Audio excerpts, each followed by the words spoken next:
Cube Radio.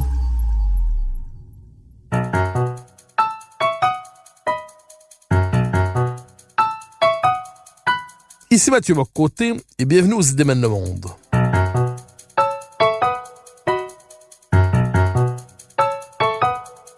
Nous chercherons à comprendre, à travers le regard des intellectuels québécois et européens, les grands débats qui façonnent notre monde.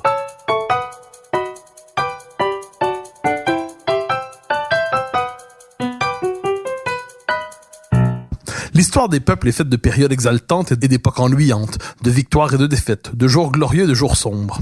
Il arrive toutefois qu'ils risquent la disparition, que leur existence elle-même soit compromise. Comment parviennent-ils alors à éviter la catastrophe, ou même à renaître du désastre?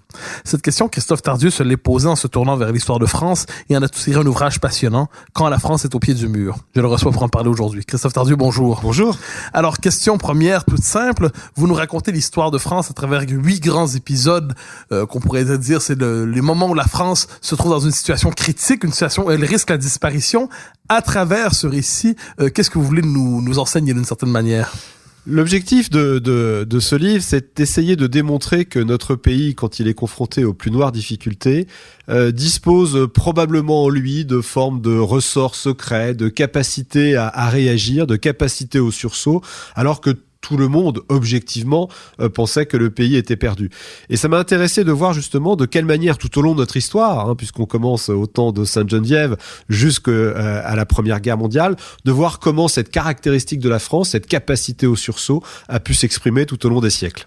Alors, je ne veux pas vous engager malgré vous dans un conflit d'historiens ou un conflit historiographique, mais votre conception de l'histoire entre en contraste, ou à tout le moins en conflit partiellement, avec une espèce de vision plus contemporaine qui cherche à vider de sa substance l'histoire des peuples, qui la présente. On a parlé par exemple de l'histoire mondiale de la France de Patrick Boucheron. On pourrait trouver d'autres exemples où on nous dit finalement que l'histoire d'une nation ce n'est qu'un construit social, finalement assez friable, sans profondeur historique. Vous n'êtes pas loin de nous présenter à votre manière la France à la manière d'une réalité vivante. Elle me paraît totalement évidente, cette réalité vivante. Il y a des choses dans la thèse de Boucheron qui sont naturellement pas à contester. Le fait que les pays sont interconnectés, que les nations échangent entre elles et qu'il y a naturellement des interrelations, c'est quelque chose d'évident et de tout à fait normal. Aucun pays n'est resté totalement fermé sur lui-même tout au long de l'histoire. Ou alors les rares qui ont fait cela a été des catastrophes noires. Néanmoins, je ne vois pas comment on peut aujourd'hui raisonnablement arriver à nier le fait que l'histoire des peuples, l'histoire des nations est une réalité et que le fait français, alors est-ce qu'on le date au VIe siècle ou est-ce qu'on le date plus tard, peu importe, c'est pas ça. Ce qui est important, c'est de voir que de toute façon, il y a un pays qui s'appelle la France, des habitants qui s'appellent les Français, ils ont une histoire, ils ont constitué une nation, ils se sont regroupés ensemble tout au long des siècles et aujourd'hui, ce peuple français n'a rien à voir avec les Espagnols, n'a rien à voir avec les Britanniques qui ont eux-mêmes leur propre histoire, tout aussi estimable, avec des jours heureux et des pages sombres, mais néanmoins, nier l'histoire des peuples aujourd'hui, c'est nier tout simplement une réalité, c'est absurde. Alors, je vous relance sur la question de l'identité des peuples avant d'entrer dans le cœur de l'ouvrage. Il y a une autre notion que vous osez d'une certaine manière réhabiliter, c'est la notion d'âme des peuples. Donc, qui est une métaphore, évidemment, qui est une notion qui a pas la prétention à une prétention de concept scientifique, et pourtant vous l'utilisez pour décrire ce qu'on pourrait appeler, ce que d'autres appellent peut-être l'identité nationale ou ainsi de suite. Qu'entendez-vous lorsque vous parlez de l'âme des peuples et plus particulièrement de l'âme de la France? Je crois que je suis pas le seul à parler de l'âme des peuples. Il y a beaucoup de grands écrivains ou des hommes politiques, je pense notamment au général de Gaulle, qui en ont souvent très très longtemps parlé. Pour moi, dans l'âme des peuples, j'entends par là qu'il y a certainement dans chaque population des caractéristiques, des données qui sont le fruit de leur propre histoire. Et quittons la France un instant. On parle en ce moment beaucoup du Brexit, mais le Brexit, je dirais d'une certaine manière, il était écrit dans, alors je n'ose dire les gènes, mais en tout cas dans l'ADN du peuple britannique. Les Britanniques ne se sont jamais sentis européens. C'est une constante à travers leur histoire. Ils ont toujours eu une intense méfiance du continent européen, d'où tous leurs ennuis leur sont toujours venus. Et quand ils ont eu des difficultés, ils se sont toujours tournés comme le disait Churchill, vers le grand large. Donc, vouloir nier cela, c'est totalement absurde. Chaque peuple a ses caractéristiques parce que tout simplement, chaque peuple est issu de 15 à 20 siècles d'histoire. Alors, vous vous tournez vers 8 événements, à tout le moins 8 épisodes, 8 périodes de l'histoire de France. Alors, on va revenir sur certains d'entre eux et ensuite, après coup, je vous demanderai quel est le point commun entre ces différents événements et évidemment les points de différence.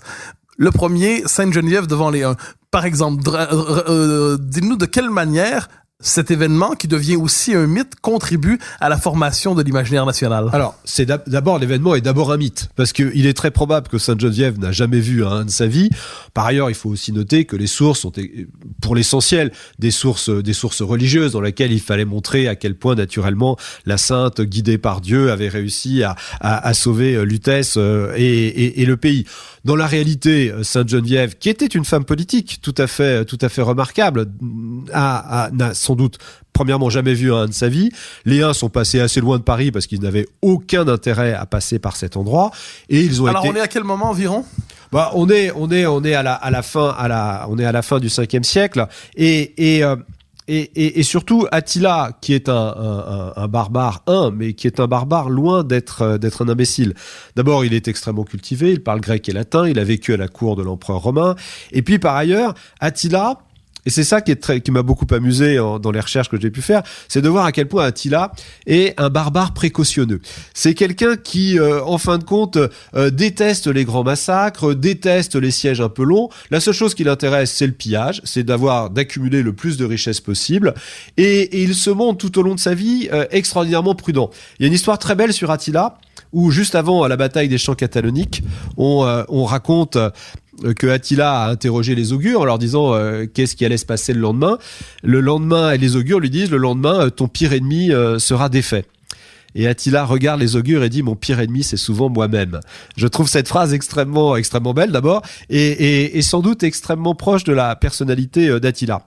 Donc, bon, Sainte-Geneviève n'a strictement rien fait pour empêcher que les Huns n'envahissent Lutèce. Les Huns se sont débrouillés de leur côté. En revanche, Sainte-Geneviève, qui avait des origines franques, donc cette petite tribu du nord-est, de la frontière avec la Belgique française, Sainte-Geneviève, qui avait des liens avec les tribus franques, a au contraire beaucoup facilité l'accession au trône de Clovis et d'une certaine manière, alors je sais qu'en disant ça, ça va être abondamment critiqué, mais enfin, d'une certaine manière, l'avènement au trône de Clovis est un des premiers démarrages de ce que va devenir la France, en tout cas du démarrage d'une forme d'unité de ce royaume qui est composé d'un pays avec la Manche au nord, l'Atlantique à l'ouest, les Pyrénées au sud, les Pyrénées et la Méditerranée au sud, et on va dire le Rhin et les Alpes de l'autre côté. Après, on pourra toujours interpréter ça d'une autre manière, mais Clovis avait une véritable obsession de l'unité, de cette unité géographique. Et il n'a eu de cesse que de combattre pour ce faire. Et en ce sens, Sainte-Geneviève l'a particulièrement aidé. Alors, je reviens justement sur cet écart, parce que on y reviendra souvent d'un événement à l'autre. Il y a l'événement historique en lui-même, appelons ça dans son caractère objectif, l'événement tel qu'il s'est présenté. Il y a ensuite l'événement tel qu'il est construit symboliquement, tel qu'il est, on se le remémore, et tel qu'il se mythifie, tel qu'il devient un mythe pour la collectivité. Pourtant, si je vous comprends bien, vous nous dites que l'interprétation et le fait ne se recoupent jamais complètement, mais ne sont pas fondamentalement contradictoires. Absolument. Alors ça, donc, il y a de ce point de vue, autrement dit, les peuples, à tout le moins le peuple français dans ce cas-là, prend un événement historique avec sa complexité et construit autour de ça un récit qui finalement donne du sens. C'est exactement ça. Dans le cas de Sainte-Geneviève et des Huns, c'est absolument passionnant à voir ça. Le roman national a dit Sainte-Geneviève a arrêté les Huns devant Paris qui ont reculé, impressionnés par sa sainteté et par tout ce qu'elle avait pu faire. Bon, en réalité, c'est pas ce qui s'est passé. Néanmoins, la France à l'époque était la France, ce qui constituait la France, était dans un péril absolument terrible. Les Huns étaient en train de tout ravager. Donc ça, personne ne l'a inventé. Les Huns, ils sont bienvenus dans notre pays et ils ont failli le conquérir. Et en effet, ils ont été arrêtés. Sauf que c'est pas une jeune fille qui l'a arrêté, c'est un général romain qui s'appelle Aetius. Et encore, on se demande s'il les a vraiment arrêtés. Il les a juste bloqués. Et les Huns, Attila, toujours prudent, a dit « je ne vais pas plus loin, je rentre doucement chez moi », ce qui ne l'a pas empêché 2 ans plus tard de venir piller Rome. Alors, un autre événement qui, celui-là, je dirais, est connu non seulement des 2 côtés de l'Atlantique, mais c'est probablement devenu une forme de mythe universel, c'est Jeanne d'Arc. Alors, Jeanne d'Arc, figure immense, vous dites à la fin de votre ouvrage, figure mystérieuse. Peut-être la figure la plus mystérieuse de l'histoire française, en quelque sorte. Donc, figure inspirée au sens le plus fort du terme, qu'on imagine, qui s'imaginait à tout le moins, qui s'imaginait entendre des voix, à tout le moins qui l'inspiraient dans l'action. Figure qui incarne toute une série de choses, c'est-à-dire à la fois la part du peuple dans l'insurrection populaire, dans l'insurrection nationale, le rôle du plus petit pour restaurer la nation et la patrie, la part le génie sacrificiel. Que représente le mythe Jeanne d'Arc dans l'histoire de France? Sur quoi se fonde-t-il d'abord et qu'en est-il venu à représenter avec les années? Je suis tout à fait d'accord avec vous quand vous dites que Jeanne d'Arc est un mystère. Et encore aujourd'hui, c'est un mystère. Alors, ce qui est très intéressant, c'est de voir que rarement un mystère n'a été à ce point documenté. Entre le procès en sorcellerie qu'elle a subi, le procès en réhabilitation, ensuite, tous les historiens qui se sont penchés sur elle, je dois dire que Jeanne d'Arc a fait un objet d'étude absolument phénoménal dans toute l'histoire de France. Pour autant, le mystère demeure entier, car s'il est sûr que Jeanne d'Arc a été, je n'ose dire manipulée, mais en tout cas utilisée, notamment par Yolande d'Aragon, la belle-mère du roi, qui voyait dans cette jeune fille quelqu'un de nature à pousser cette politique de lutte contre les Anglais qui était quand même effroyablement menaçant pour l'ensemble du royaume.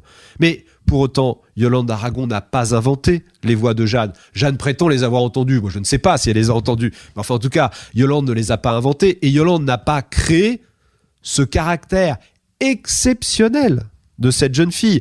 Rendez-vous compte, nous sommes non pas sur une jeune bergère, mais une jeune fille, la dernière enfant d'une famille de paysans pas très aisés, qui sont non pas en Lorraine mais dans le Barrois, c'est-à-dire une région encore fidèle au roi de France. Et cette jeune fille, à partir de l'âge de 15-16 ans, va démontrer une force de caractère incroyable, un sens de la communication hors du commun, un culot de tous les diables. Elle va montrer quand même, elle n'a peur de personne. Le plus noble face à elle peut se faire ridiculiser. Et d'ailleurs, elle va ridiculiser ensuite, ce qui va lui causer beaucoup d'ennuis. Elle va ridiculiser tous ses accusateurs lors de son procès à Rouen, accusateurs qui sont parmi les plus grands théologiens de l'époque.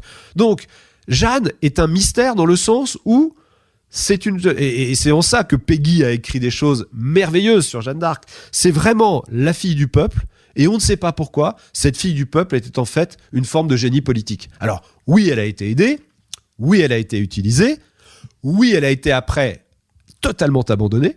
Charles VII l'a complètement abandonnée parce qu'à un moment, Jeanne voulait faire la guerre, alors que Charles avait compris qu'il fallait faire la paix avec les Bourguignons s'il voulait chasser les Anglais.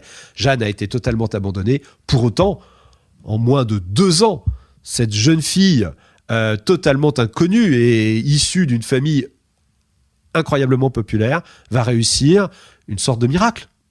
Alors, un miracle qui sur le coup, donc ça devient une forme d'événement historique qui très rapidement marque les consciences. Et pourtant, je dirais ensuite, ce miracle s'inscrit au cœur de la conscience nationale et devient objet d'interprétation récurrente. C'est-à-dire, ça devient un mythe, au sens le plus fort du terme, vers lequel on se tourne pour retrouver de l'énergie collective. Que représente, à quel moment, on pourrait dire, le Jeanne d'Arc devient une forme de mythe qui dépasse sa propre existence, ses propres circonstances historiques, et surtout, qu'en est-il venu à représenter pour les Français de ce moment jusqu'à aujourd'hui? Alors, ça, c'est très compliqué. Votre question, elle est très intéressante, mais elle est en même temps très compliquée.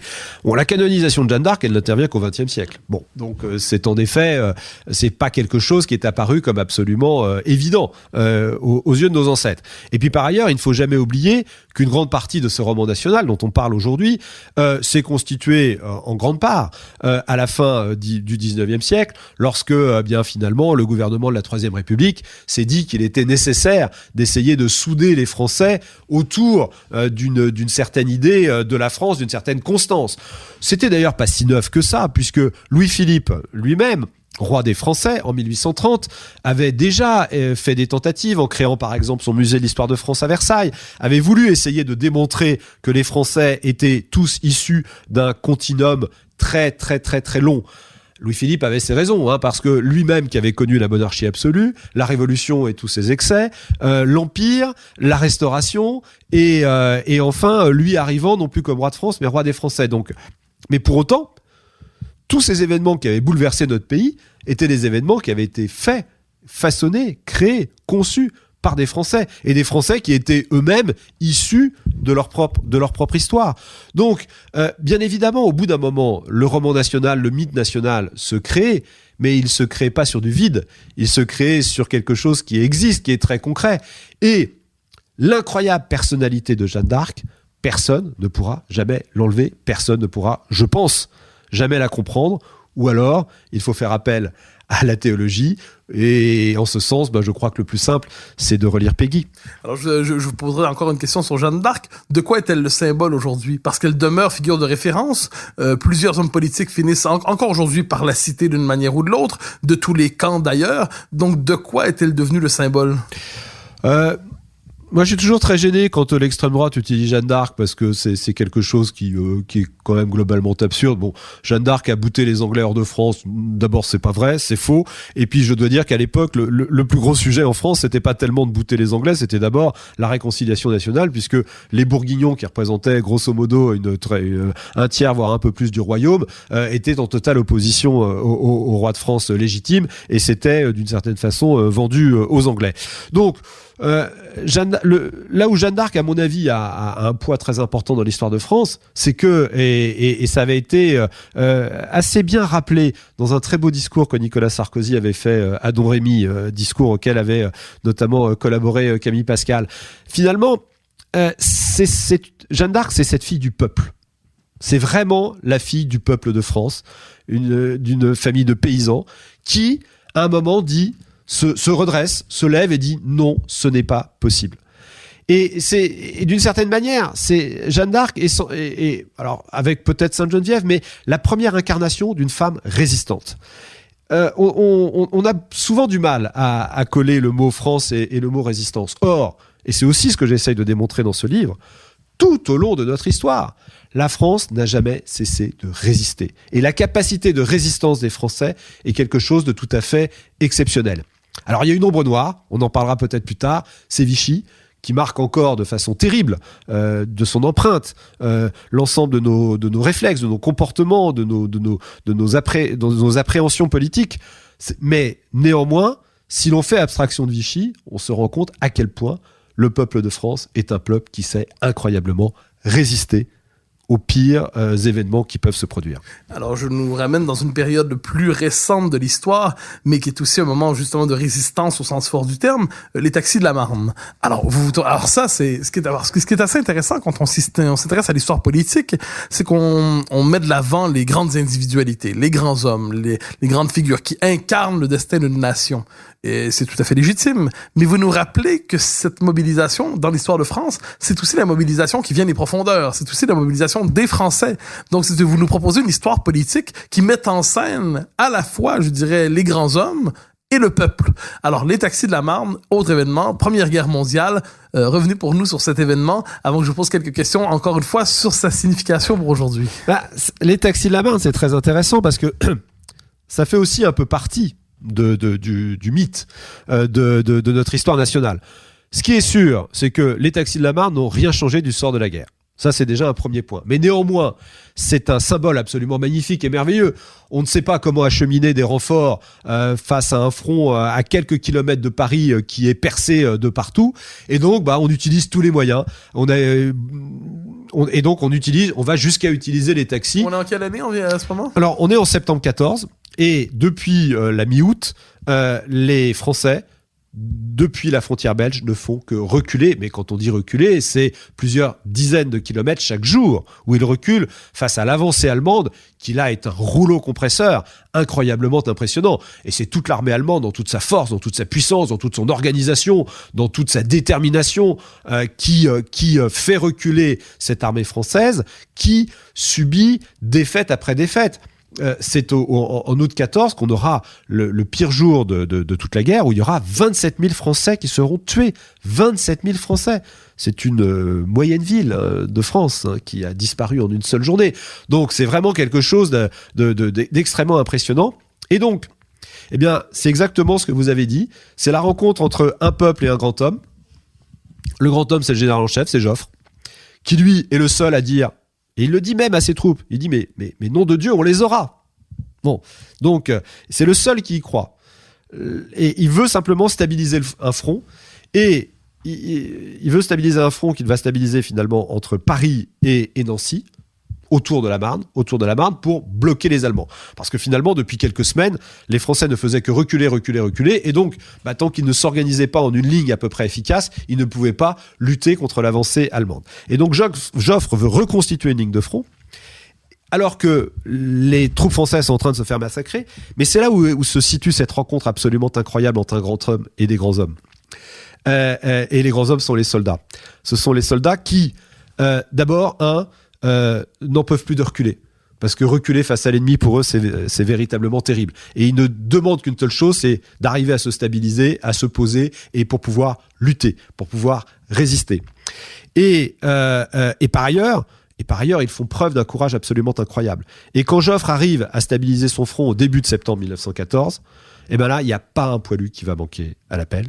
Ils vont tous se battre avec un courage incroyable, sous un déluge de feu, de fer, de tout ce que l'on veut de la part de cette armée allemande qui est, à l'époque, un rouleau compresseur absolument extrêmement impressionnant.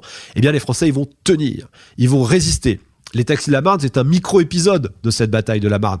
En effet, on va acheminer à peu près 10 000 renforts qui vont être, certes, bien utiles au nord-est de Paris, mais néanmoins, la bataille de la Marne, là où elle est essentielle dans notre histoire de France, c'est d'une part un militaire qui avait une stratégie qui était bonne et à laquelle il s'est tenu et qui a voulu la mettre en œuvre avec une détermination absolument impressionnante, et de l'autre côté, des Français, alors issus de partout, des campagnes, des villes, qui avaient dit non, on a déjà été humilié en 1870 face à l'Allemagne, là, tant pis, on s'arrête, on résiste jusqu'à la mort.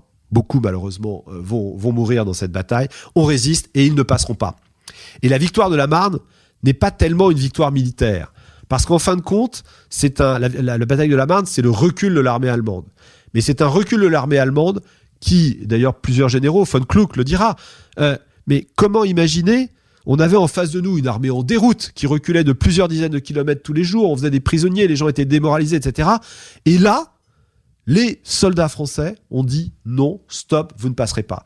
Et donc en fait, les Allemands ont été surpris par cette incroyable résistance de l'armée française, qui leur a opposé un front extraordinairement compact, quelques petites erreurs stratégiques, et Moltke, qui finalement est un peu timoré. Et puis, comme souvent dans l'armée allemande, dès qu'ils sont surpris, ils ne savent plus très bien quoi faire, ils ne savent plus très bien comment agir. Et donc, Moltke dit, bon, on est peut-être un peu au risque. Allez, on arrête et on recule. On va se repositionner sur une ligne un peu plus au nord. On va s'enterrer. Et puis, c'est là où va commencer la Grande Guerre.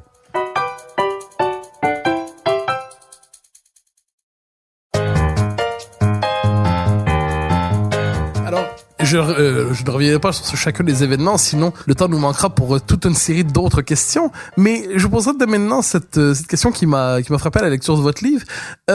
Est-ce qu'il y a des points communs entre ces différents événements que vous nous racontez? C'est-à-dire, chacun d'entre eux a sa singularité, chacun d'entre eux pourrait être l'objet en tant que tel d'un livre lui-même. Pourtant, vous tissez, d'ailleurs, plusieurs livres ont été écrits sur chacun d'entre eux, mais vous tissez néanmoins quelque chose comme un fil de continuité entre ces événements, comme s'ils révélaient quelque chose, une permanence, ou à tout le moins un trait de caractère, ou à tout le moins une tendance lourde de la psychologie du peuple français. Est-ce qu'il y a quels sont en fait les points communs entre ces différents événements que vous nous racontez? Pour moi, il y en a deux qui me paraissent vraiment essentiels. D'abord, c'est la rencontre entre un grand homme et le peuple. Parce que à Poitiers, sans Charles Martel, je pense que ça n'aurait pas été pareil. De même que ce qu'a fait le Grand Condé à Rocroi est tout à fait exceptionnel. C'est un gamin de 20 ans, on lui confie les armées de la France dans un pays qui est complètement en totale déliquescence et il réussit à battre les troupes d'élite espagnoles. C'est ce que fait Villars, bien aidé par Louis XIV à Denain. Bref, il y a souvent un grand homme qui est là et qui oppose une vraie vision des choses et qui a une détermination et un courage sans aucune faille. Et puis, la deuxième caractéristique, c'est ce qu'on disait tout à l'heure, cette incroyable capacité de résistance du peuple français. Et de alors souvent de nos soldats, bien évidemment, mais c'est pas que de nos soldats, c'est aussi de toute la population qui n'aime pas qu'on lui dicte sa conduite depuis l'extérieur ou depuis l'étranger et qui, lorsqu'il y a péril en la demeure, sait s'unir, sait faire front et résister à toutes les difficultés. Et ça, il me semble qu'à travers notre histoire, c'est quelque chose qui est extrêmement fort, nonobstant la parenthèse de Vichy dont on a déjà parlé. Alors, nous y arriverons très bientôt à Vichy, que vous évoquez d'ailleurs dans l'ouvrage. Un épisode, alors c'est qui se distingue par son absence et pourtant qui trouverait sa place dans la série, la suite historique que vous nous proposez, c'est appelons ça l'épisode gaulliste. Alors, vous terminez votre livre donc avec la Première Guerre, vous proposez une réflexion ensuite sur le sens de votre ouvrage. Je me suis demandé pourquoi le dernier grand moment, pourrait-on dire, de l'histoire, le dernier moment de l'histoire de France sous le signe de la grandeur politique, le dernier moment romantique, épique, le dernier moment qui, d'une certaine manière, a permis à la France de contribuer à l'histoire du monde sous le signe de la grandeur, auquel vous avez déjà consacré un ouvrage d'ailleurs sous le signe de la question du Québec libre, la dette de Louis XV. Comment expliquer l'absence de l'épisode gaulliste, de la période gaullienne dans votre ouvrage? Vous êtes en train de me donner des regrets. Non, c'est quelque chose. C'était sciemment d'abord parce que j'avais le sentiment d'avoir déjà pas mal écrit sur De Gaulle et sur tout ce qu'il avait pu faire pour notre pays et parce que je pense que ça mérite d'une certaine manière. On ne peut pas y consacrer qu'un seul chapitre. C'est quelque chose de beaucoup plus complexe, de beaucoup plus fort et en plus de beaucoup plus récent, qui nécessiterait certainement des développements beaucoup plus importants auxquels pourquoi ne pas s'atteler dans le futur. Ce qui rend beaucoup plus complexe la chose avec De Gaulle, c'est que en fin de compte, De Gaulle est confronté à l'effondrement du pays et un véritable effondrement. Et là, pour la première fois, ce qui depuis Philippe Auguste avait toujours constitué le ferment de la résistance. Philippe Auguste, à partir de quelle période historique? Alors, Philippe Auguste, si on situe Bouvines, c'est 1214. Ouais. Donc on est au début du XIIIe siècle.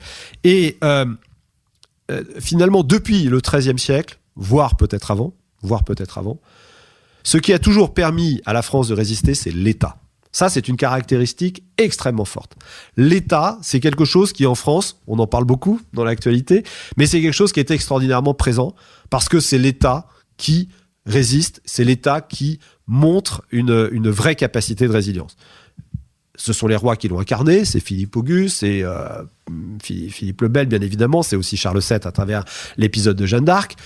C'est l'État avec tout ce que Richelieu et Louis XIII ont pu faire au moment de la guerre de 30 ans jusqu'au conflit de Rocroi, les deux ayant disparu, c'est quand même Mazarin et l'État qui reprend les choses en main. C'est Louis XIV avec Villars à Denain. C'est la jeune révolution à Valmy, même si Valmy est beaucoup plus un mythe qu'une véritable victoire, mais néanmoins, c'est l'État qui était derrière. Et puis c'est l'État en 1914. Là, en 1940, pour la première fois, me semble-t-il, de notre histoire, pourrait peut-être aussi évoquer l'épisode douloureux de la capitulation de Sedan et de la fin du Second Empire. Mais néanmoins, on est là pour la première fois en 1940, l'État a failli. L'État collabore avec l'ennemi. Et c'est en ça que ça rend les choses extraordinairement complexes. De Gaulle, l'incroyable force de Gaulle, c'est en fin de compte d'avoir dit, mais pas du tout. L'État, une fois de plus, parce que, continuité historique, l'État n'a pas failli, puisque l'État, c'est moi. D'une certaine manière, c'est ce qu'il dit à Londres. Il dit « Je suis la France ». Bon, on sait tous que c'est une totale fiction, mais néanmoins, c'est une fiction qui aboutit à ce résultat extraordinaire, incroyable, qui est que la France va signer l'acte de capitulation de l'Allemagne en 1945, et que la France va être cataloguée du camp des vainqueurs. Alors que l'État français de Pétain, Vichy, a collaboré d'une façon absolument ignoble avec l'ennemi et l'a fait en plus dans des conditions qui sont totalement étrangères à la tradition française, à tout ce que la France a montré à travers son histoire, à cette extraordinaire capacité de résilience. Et là où ça rend les choses extraordinairement complexes, c'est que moi je suis persuadé que la notion de résistance est une caractéristique majeure du peuple français, mais qu'aujourd'hui personne n'y croit, tout simplement à cause de Vichy, qui aujourd'hui a encore un poids déterminant dans notre psychologie, dans notre mode de fonctionnement. De Gaulle a incarné cette résistance. Mais les résistances, ils n'étaient qu'une poignée, on le sait tous. Et simplement, De Gaulle, en fait, a réussi une sorte une sorte de hold-up psychologique. C'est-à-dire que De Gaulle a réussi à faire croire à tous les Français, eh bien, nous avons gagné. Non, nous avons capitulé devant l'ennemi. Et ensuite, un génie politique, le général de Gaulle, a réussi à faire croire à tout le monde qu'on avait été dans le camp du vainqueur. Mais néanmoins, je pense que dans l'inconscient français, on voit bien que tout cela est un mythe, que tout ça est compliqué. Et d'ailleurs, d'une certaine manière, regardez l'exemple, c'est très intéressant, du discours du Veldiv de Jacques Chirac, dans lequel il dit que c'est la France, les policiers français qui ont arrêté les Juifs, qui ensuite sont partis dans les camps de concentration. De Gaulle avait toujours refusé de considérer que c'était une responsabilité de l'État français. Il dit non, la France, c'était moi, et la France, elle était à Londres. La République, elle était à Londres, elle n'était pas à Paris. Donc c'est pas la France qui a arrêté les Juifs au Veldiv. Mitterrand était exactement sur cette même position. Alors Mitterrand, c'est peut-être un peu plus complexe parce que lui-même avait quand même eu, en tout cas au début de Vichy, avait eu des liens extrêmement forts avec ce régime. Mais néanmoins, Chirac, qui n'a pas connu directement la guerre, est dans un autre esprit qui est de dire mais si nous reconnaissons que ce sont bien des policiers français qui ont obéi aux ordres d'un gouvernement peut-être pas légitime mais néanmoins qui avait une véritable existence, et c'est donc bien la France qui a fait cela. Je ne dis pas que Chirac a tort, je dis simplement que ça rajoute de la confusion et que d'une certaine manière une forme du malaise qui existe dans notre pays, et Dieu sait s'il y a des malaises et des fractures, mais qui est aussi due au fait que Vichy demeure une honte nationale, à juste titre, c'est évident que tous ces actes de repentance, au bout d'un moment, finissent par poser des problèmes. Alors, je vous relance justement sur ce point, parce que vous le suggérez en fin d'ouvrage. D'une certaine manière, l'épisode de Vichy, c'est ce que vous venez de dire peut-être en d'autres mots, l'épisode de Vichy empêcherait les Français aujourd'hui d'avoir accès plus largement à leur histoire. C'est-à-dire, ça brouillerait la compréhension de leur propre histoire. C'est une forme de tache noire qui empêcherait de renouer avec appelons ça les sources profondes les plus vives de l'identité française. Est-ce que je vous comprends bien si je résume ainsi? Ouais, c'est tout à fait ça. C'est tout à fait ça. C'est-à-dire que, bon, bien évidemment, il est hors de question de nier Vichy et de nier la collaboration, qui est un geste absolument immonde et inqualifiable et injustifiable. Bon. Simplement, ce que je pense très profondément, c'est que cette tâche dans notre histoire de France, de la collaboration, de l'État, qui pour la première fois de son histoire n'a pas résisté, n'a pas démontré qu'il existait, eh bien, c'est une tâche qui porte sur quasiment toute la frise chronologique de notre histoire de France. Et que, à cause de Vichy, on en vient à oublier que finalement, dans l'ADN de la France et des Français, il y a cette incroyable capacité de résistance. Et ça, Vichy fait qu'aujourd'hui, nous l'avons oublié, nous n'en sommes pas conscients, et sans doute, dans l'apprentissage de l'histoire, on ne l'explique pas assez. C'est un regret. C'est pas pour ça que c'est naturellement qu'il y a lieu de ne pas condamner et de ne pas étudier les crimes de la collaboration. Alors, je vous ramène un peu vers le présent parce que votre livre est un livre d'histoire, mais c'est aussi, à tout le moins, c'est ainsi que je l'ai lu, aussi un essai politique. Vous le présentez d'ailleurs, quelque part, vous avez cette formule, un outil d'optimisme national. Donc, on comprend que vous vous tournez, comme plusieurs historiens l'ont fait, vers l'histoire pour éclairer d'un jour nouveau le présent. Est-ce qu'on peut dire, et là je vous sors de l'ouvrage directement, mais tout en croyant décoder une partie du sous-texte, est-ce qu'on peut dire que si vous écrivez cet ouvrage, c'est parce que la France aujourd'hui se retrouverait devant une nouvelle période semblable, où dans son existence, d'une manière ou de l'autre, elle serait sinon compromise, à tout le moins fragilisée, et qu'en se tournant vers ces épisodes historiques de Sainte-Geneviève au taxi de la Marne, en pensant tous les autres, eh bien, ce passage par l'histoire est une forme de rappel pour nous conduire vers un présent difficile, lui donner les moyens, les ressources symboliques, les ressources identitaires, les ressources culturelles pour affronter un présent qui serait peut-être tout aussi difficile que toutes les situations que vous avez évoquées? Je vous rejoins complètement. Je pense qu'en effet, le vrai défi auquel est confronté notre pays aujourd'hui, c'est d'affronter tous les défis devant lesquels nous sommes placés et d'essayer de lutter contre les multiples fractures qui aujourd'hui que l'on constate en France, la fracture économique, la fracture sociale, la fracture culturelle, la fracture numérique, la fracture liée à notre identité. Notre pays aujourd'hui est polyfracturé, multifracturé. Ça, c'est une évidence. Et constatant cette évidence, c'est justement finalement un peu la genèse de ce livre. Je me suis dit, mais en fin de compte, en effet, la situation va mal. On aurait peut-être même tendance à considérer qu'elle s'aggrave.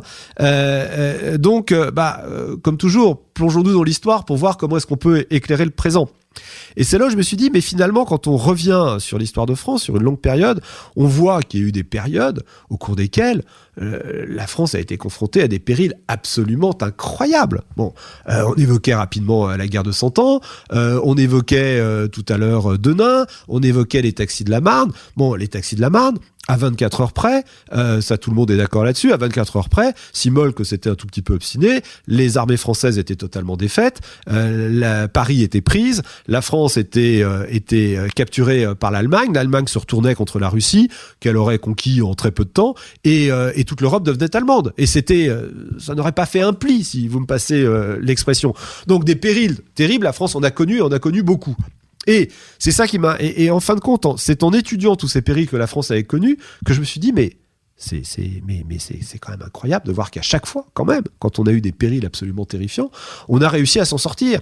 On a réussi à s'en sortir, alors à chaque fois de façon différente, mais avec en même temps des caractéristiques communes. Un grand homme, une grande personnalité, parce que Sainte-Geneviève et Jeanne d'Arc ne sont pas des grands hommes, ce sont des grandes femmes, des grandes personnalités, et surtout, une capacité incroyable de résistance du peuple de France. Et c'est là où, en effet, il est peut-être pas inintéressant de revenir sur l'histoire de France pour se dire, d'abord à la fois parce que ça permet de se rassurer, de se dire non, cette capacité de résistance, elle existe, elle est forte, que les ferments de la dissolution du peuple français, alors ça, ils existent depuis les tribus gauloises, hein, c'est pas moi qui l'ai dit, mais néanmoins, lorsqu'on est vraiment au fond du gouffre, au fond du trou, lorsque vraiment plus rien n'est possible, eh bien, il y a quand même une énergie dans le peuple français qui fait qu'on arrive à se sortir des périls. Alors bien sûr, l'histoire elle n'est pas écrite, hein. Donc on verra bien ce que donneront la situation dans les années qui viennent. Néanmoins, je pense que quand on regarde justement notre histoire de France, on a lieu d'être plutôt optimiste parce que, après tout, et j'ai absolument pas honte de le dire, et beaucoup de peuples d'ailleurs de par le monde peuvent le dire, mais les Français sont un grand peuple. Alors, je reviens sur un élément. Vous avez évoqué la part des grands hommes, vous avez évoqué ou des grandes personnalités historiques, vous avez évoqué la part du peuple. Et il y a un élément que vous évoquez dans à peu près tous les chapitres qui m'a frappé. Alors, on a quelquefois l'impression que l'histoire est écrite un peu à l'avance. Et que ce qui s'est passé, ça n'aurait pas pu se passer autrement. Or, vous évoquez la part de deux éléments qui sont... qu'on peut difficilement quantifier, mais qui sont essentiels, c'est la part de la chance et du hasard. Bien sûr. Alors, j'aimerais vous entendre un peu sur le rôle, tout simplement, de la chance et du hasard dans ces différents moments historiques que vous avez évoqués, et peut-être même aujourd'hui. Est-ce qu'on peut y voir, tout simplement, l'autre nom de cette idée comme quoi l'histoire n'est jamais écrite à l'avance, il peut y avoir un surgissement de l'inattendu, ou à tout le moins une fracture dans ce qui devrait se passer inévitablement, qui donne de l'espace à la liberté humaine. Ça me paraît totalement évident. Et prenons l'exemple de deux batailles. Prenons l'exemple de la bataille de Rocroi. Rocroi, il faut quand même voir la situation. La France est envahie donc par l'Espagne, par le nord par le nord de notre pays. Richelieu est mort. Louis XIII est mort. Louis XIII meurt quelques jours avant la bataille de Rocroi. Mazarin gouverne le pays, mais Mazarin à l'époque n'est pas encore le très rusé renard politique que l'on connaît. Et Louis XIII, il n'a pas tellement le choix, décide de confier quelques jours avant sa mort les armées de la France à un jeune noble qui a tout juste 20 ans. Et il va lui confier les armées de la France, il va lui confier le sort du pays, parce que si à Rocroi nous sommes défaits, Paris est envahi et une bonne partie du pays passe sous la coupe espagnole et autrichienne. Donc le danger est maximum. Bon, on a la chance Là, d'abord, d'avoir une incroyable personnalité, parce qu'à peine 20 ans, il va prendre en main tout cela avec un courage et une intelligence et une clairvoyance absolument incroyable. Et le cheval de Condé il va tuer 2 chevals sous lui quand même, qui vont être atteints par des balles. Donc, si la balle avait eu une trajectoire un peu supérieure, Rocroi n'aurait certainement pas été gagné. Que serait devenu le pays à ce moment-là? Ce qui est intéressant, c'est que, en effet, bien sûr, il y a ces grandes caractéristiques, cette capacité de résistance, etc. Mais dans tous ces événements historiques qui sont des événements majeurs, en effet, la chance peut parfois jouer, mais la malchance aussi. Que se serait-il passé si le gouvernement de la France avait quitté Bordeaux en 1940 et était allé à Alger? Bon, on peut pas de toute façon réécrire l'histoire, hein. Heureusement d'ailleurs, parce que puis c'est trop compliqué, il y a trop de paramètres différents.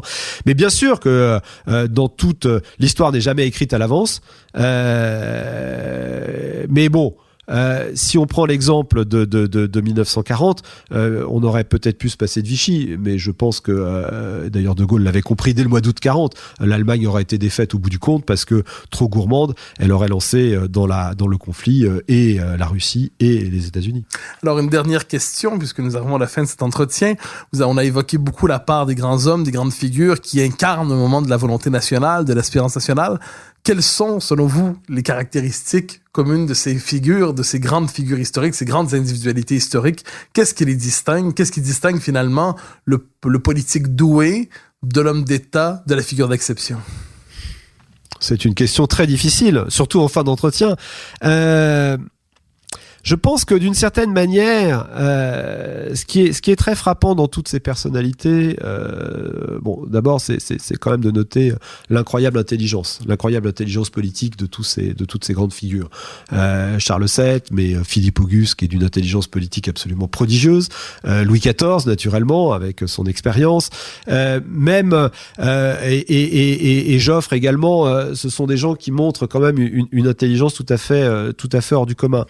Après, ce qui est quand même assez frappant, c'est de voir que tous ces gens-là, en fin de compte, ont une forme d'obstination, d'une sorte de croyance dans leur bonne étoile, et puis surtout, la plupart d'entre eux s'appuient justement sur l'histoire de France.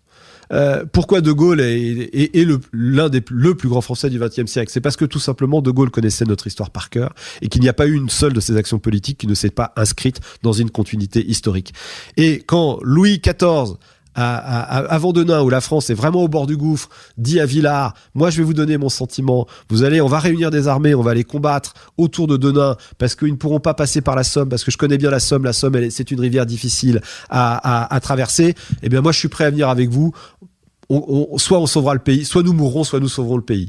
Et tout simplement parce que là aussi, il s'appuyait finalement sur cette connaissance intime qu'il avait de l'histoire de notre pays et de tous les combats et de toutes les difficultés auxquelles on avait été confrontés, et également de la capacité et de la force de ses ennemis. Donc je pense que l'histoire, outre le fait qu'elle éclaire l'avenir, elle est aussi quelque chose, une sorte de permanence qui nous permet à tout moment de comprendre d'où nous venons et de comprendre nos réflexes. Christophe Tardieu, c'était un immense plaisir de vous recevoir aux Idées mènent le monde. Merci. Merci Mathieu.